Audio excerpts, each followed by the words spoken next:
Salty Cooker here, and my cameraman as always is my husband Joe.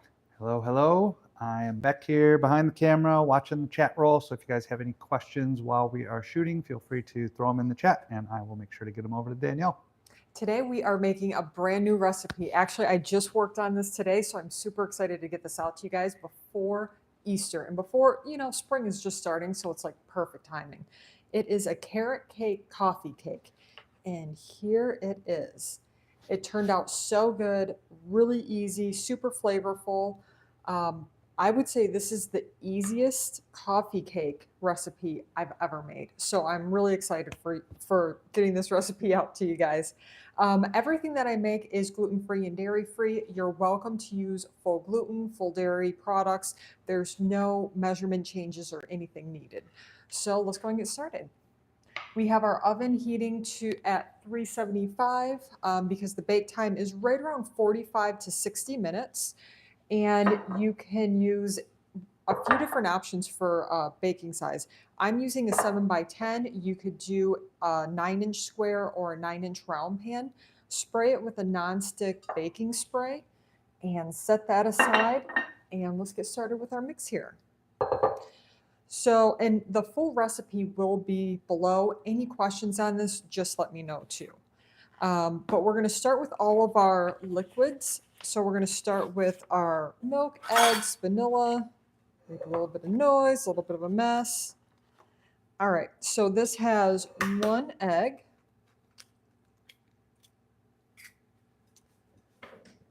And let me grab a towel. I have been making a mess all day. I feel like my brain's going way quicker than my body is. I don't know if you guys have ever had that happen. And we're going to do... Question on the egg, are we doing room temp egg or does that matter or no? For this one, it really doesn't matter. We're doing 1.5 teaspoons of vanilla extract. Yeah, when you're working with a cake like this, I mean, room temp is always better, but it's not a must. And let's see, 1/3 cup of milk. As you can see, I do not have this recipe memorized yet because, again, I just made it today. But it's a recipe I've been working on for a while. I should say I've been working on coffee cake, not a carrot cake coffee cake. And, my girlfriend and I were talking about it, and somehow carrot cake came up, and then, yeah, it just went from there. And let's do 1 orange zested. While you're doing that, I saw you use the Ripple milk, which is your dairy-free milk. Is there a difference if you used like oat milk or anything like that, or all basically going to work the same? So again, you can use full dairy. For dairy-free, I love the Ripple milk, and I just use the unsweetened original version because it really acts like a standard milk as far as it's a little bit thicker. So it holds all of that. I don't know how you would call it. Like it makes the consistency stay the same compared to like a almond milk or an almond milk or an oat milk. That, sometimes it can make it a little bit too watery, so it'll make it a little bit more dense, or even sometimes a little bit too dry. For this cake, though, you could really use any of them and then just check the baking temperature. So when you're doing any type of cake, you would just do the toothpick test, put it right in the center, pull it out. As long as it comes out clean, then you're good to go. So your baking time may end up changing like a few minutes by using a thinner style milk. And here is our star ingredient. We are using a caramel flavored sugar by Javamelts.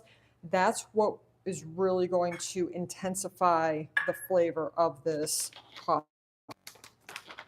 I've made it plain, and then adding in the caramel, it's a whole different level. And I even used it for the cream cheese drizzle on top. It's so good. So this is, I think it's 1 cup. Yep, 1 cup. Okay. Even opening it up, it smells so good. If you guys have not experimented with flavored sugars, I highly recommend checking them out. They're great for coffees too. Coffee, baking, cooking. If you enjoy barbecue, like I enjoy barbecue too, it adds a really nice depth of flavor. There's a bunch of different options for flavors too. Okay, so let me just make sure I have all my liquids. I do. So let me get a whisk here. And I'm going to grab that because I'm going to need that in a little bit. And we're just going to mix this part together. I like to get that orange zest in with the sugar. And you can use a hand mixer too. That'll make this go by a little bit faster. Okay, now let's go and get our dry ingredients in. I'm going to grab a spoon rest here. And any questions on the recipe or anything, go ahead and just let Joe know too. And he can always, we'll either see if he'll answer or if he'll kick it back to me. I always hope one day he's going to start answering these just to see what he says, come up with something on the fly. All right, let's start with our seasonings. And if you guys have ever, I need a teaspoon. If you guys have ever made any of my carrot cake recipes, you know they pack, there we go.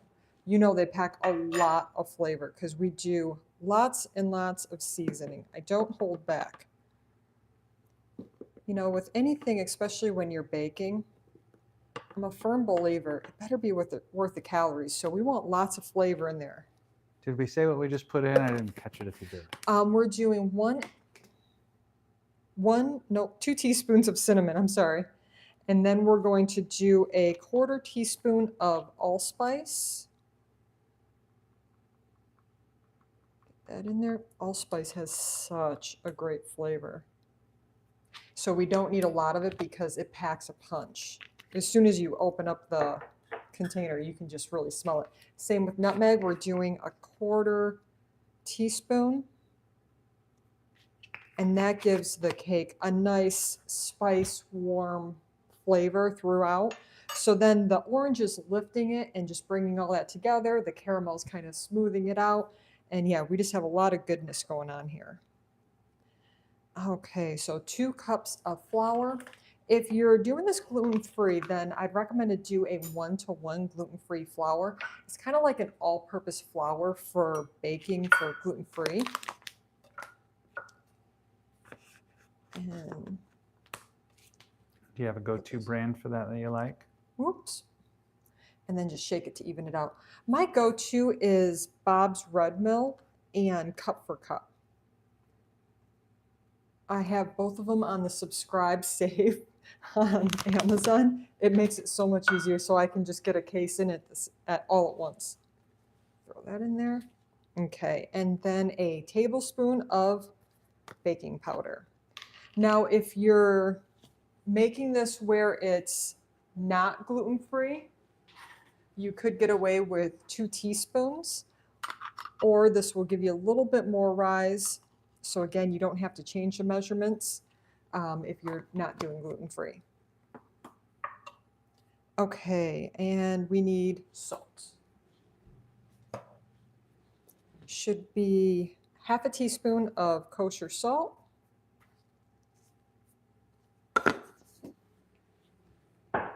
And we're going to mix this together and then add in our carrots. So you can see it's really easy to make. And we just want to mix it until it's just combined. And now let's toss in our carrots. We're going to have 2 cups of carrots here. Another thing that you could add in if you would like to are raisins. I think it would be great with raisins. I made the first batch without it because I just wanted to test it, see how it went. But it would definitely add a great texture, flavor profile, adding raisins in. And how did you chop these carrots? Because I was expecting like sliced carrot slices, yeah? Yeah, so as you can see, these carrots, I already prepped them earlier today because I just did them all at once in the food processor. So these are whole carrots that have just been completely ground down. we want to make sure that, like in a carrot cake, you can get away with shredding it. With a coffee cake, we want it to be more of that crumbly texture. So if we had them where they're a little bit longer shredded pieces, we're not going to get that same crumbly texture. So this is giving us all of those things that we need for the style cake. And now we're just going to fold this in. It is a very thick cake, as you can see. But those carrots have a lot of moisture in them. So it does become a little bit more of a moist cake. All right, and I'm just going to run through this one more time to make sure that we have all of our ingredients, because if you guys know me, you know that I'm notorious for getting something at the end. And then we call it the modified version recipe. I am missing 4 tablespoons of butter. I knew I was missing something here. I was going to say, I see the stick of butter sitting Yeah. there. I haven't seen you touch it yet, but I didn't know if that was going in the pan or what that was doing. Nope, that is going half of it for the streusel topping. And actually we'll need a little bit more for that. And then we're going to pop the other part in the microwave and just toss that in. So that should have been in the beginning, guys, during the mixing process, but it'll be fine. I forgot this so many different times. The last couple times I forgot things were on a cinnamon roll recipes. And I'll tell you what, it's really been nice because like I forgot to add in an egg and now they taste better without an egg. Like the consistency is way better. They're more fluffy and just really good. And yeah, so that, and then I forgot adding in butter last time and it tasted amazing. So sometimes it works out well. We're not gonna just test it quite yet on this because normally cakes do have to have something in there to help it bake. Okay. So we have 4 tablespoons of butter. Again, this should have gone in the beginning. It doesn't matter. This is going to cook up the same. It's going to be almost like a little bit more of a streusel topping flavor probably, which, who are we kidding? That topping is really the best part. Okay. Let's get this cleared out of the way and we're going to go on to the top and get this in the oven. So pour it into your baking dish.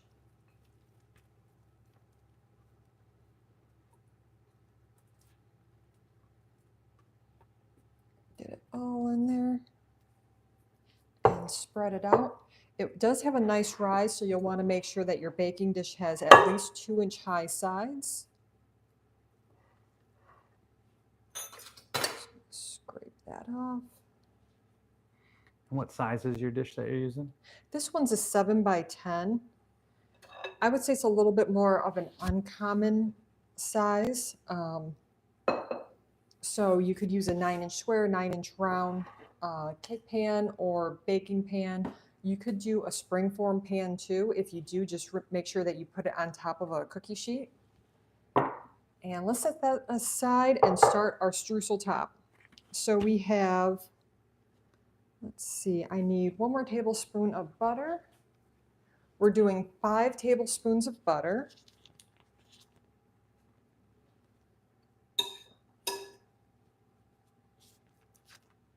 we go. Okay, 5 tablespoons of butter, a pinch of salt.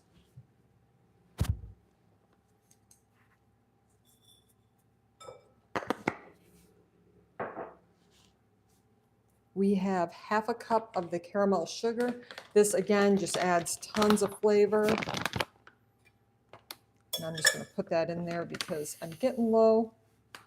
So I can tell I'm about to make a major mess with it. 1/2 teaspoon of cinnamon. I'm getting low on cinnamon too. I'm going to have to get some more. You can tell the spices that I use a ton of because the container is like practically always empty. Biggest container they make and always empty. Yeah. I need like those gallon jugs. Now this is completely optional. I'm all about the crunch factor. So you're going to see a lot of walnuts, pecans, just nuts in general, in a lot of my baked goods. If you have a nut allergy, you can, of course, just omit this. This is just for texture. And I'm using walnuts. We're going to do 1 cup of chopped walnuts. You could use pecans, pistachios. I haven't tried hazelnuts, but I would think hazelnuts would be amazing with this too.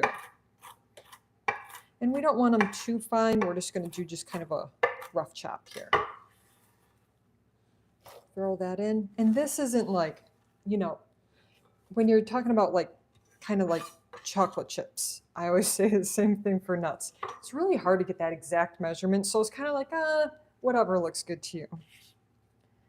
Okay, we have our sugar. We need some flour. So we're doing 3/4 cup of flour.